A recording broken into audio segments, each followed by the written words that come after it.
Sofia M. Starnes served as Virginia Poet Laureate from 2012 to 2014. Sofia was born in Manila, where she was educated in the Institución Teresiana and subsequently moved to Spain, where she received advanced degree in English Philology from the University of Madrid. She holds a degree in English Pedagogy from the Instituto de Idiomas in Madrid as well. In 2013, she received a Doctor of Letters, honoris causa degree from Union College in Kentucky. Sofia is the author of 6 poetry collections. 5 of them, probably 6, have received awards. And I gave up. I stopped counting the number of awards she's won when I got to 40. I'm not kidding. She's contributed to over 40 different poetry journals and has served as an editor for multiple journals. Good afternoon, everyone. Thank you, Kathleen, for hosting this and for this opportunity to read poems. November has 2 themes for me, Thanksgiving, of course, and also it's the month where we remember all souls, those who have gone before us. So the reading, which is 7 poems, will revolve around these 2 themes. This first poem is called Unknowing, and it's from Fully into Ashes. And everything we know comes from our senses. Only then can we go toward the unknowing, toward things that are not through our senses. So the poem expresses gratitude for all that comes to us through touch and especially touch, which is a very valuable human sense. So this is Unknowing. A red car rolling down the street, a woman for whose memory it calls, the carriage of her husband's freckled hand, this always at her reach. Beneath the chassis, solid are the wheels, their tread inheritor of yield. Beneath release, some gravel and some tar, a winding road, the ribbon of conceal. What we may lose is no more than what we abandon after birth. There's moisture in each palm suggesting rain. There's August every spring. We might forget the hammock in the yard or how to lie reliant, how low the branches, how profuse the air with bright red apples dangling. But when they fall, we shall remember thud. And with its peel, the aftermath of leaves. Touch me, my love, for knowing reconvenes as constancy. We have had birth, a life of fingertips. How do we know? How but through trembling?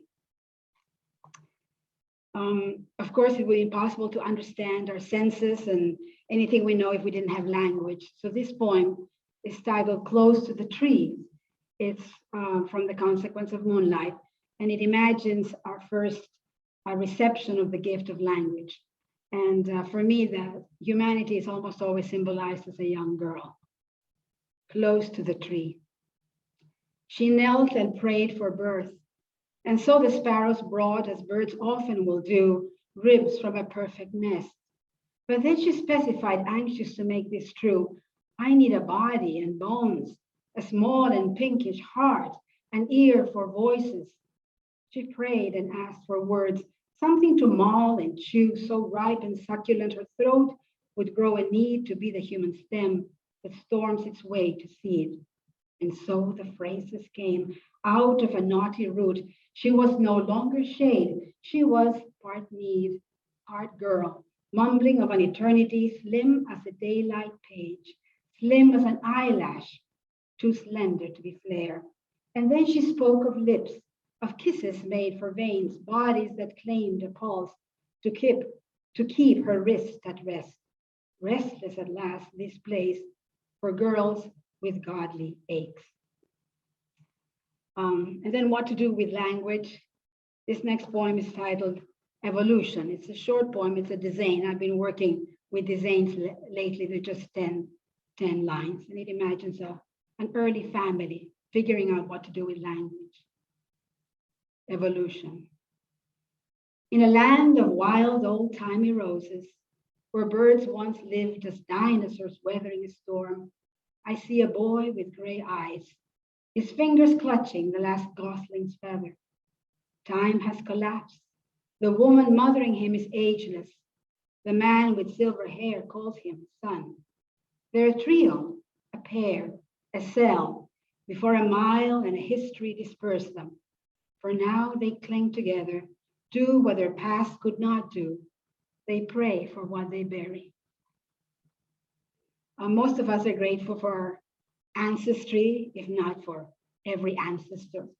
My great-great-grandfather was a 14-year-old stowaway who came from Spain to Acapulco in a galleon, and then from there to the Philippines.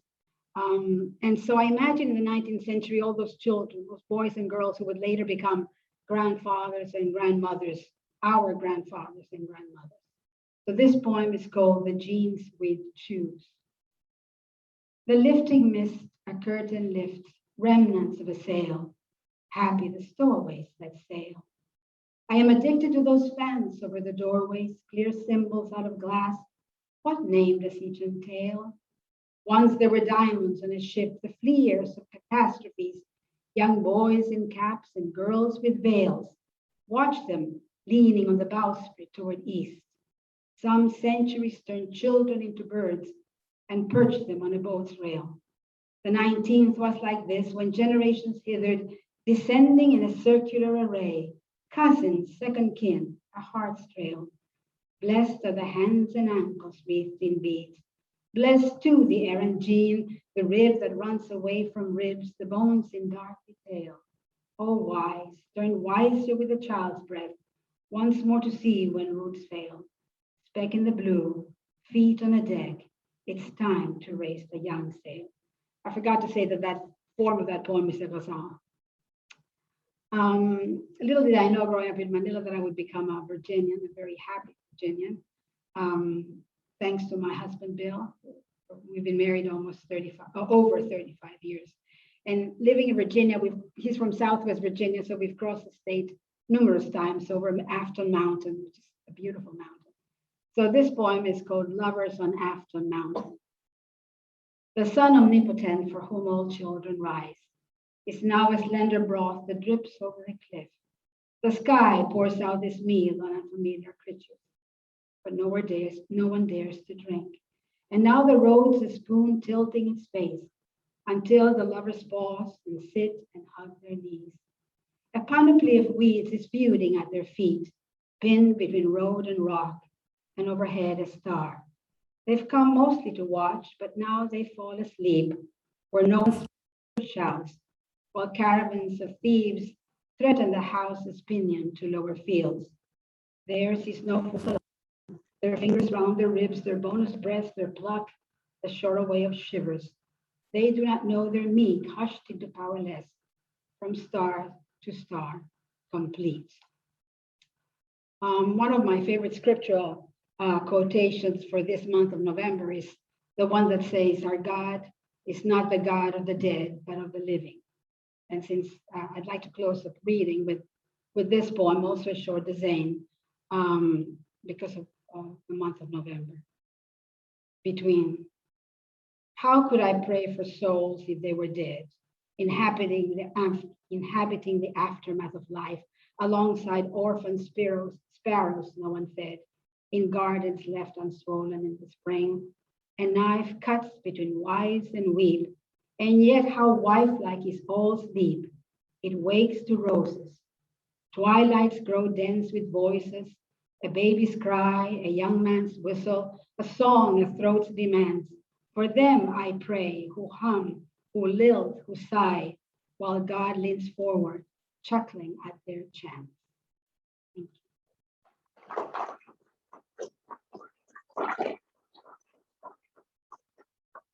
Thank you. So beautiful and elegant. And after reading her CV, I have to add modest. So thank you very much for the beautiful poems that you just shared with us.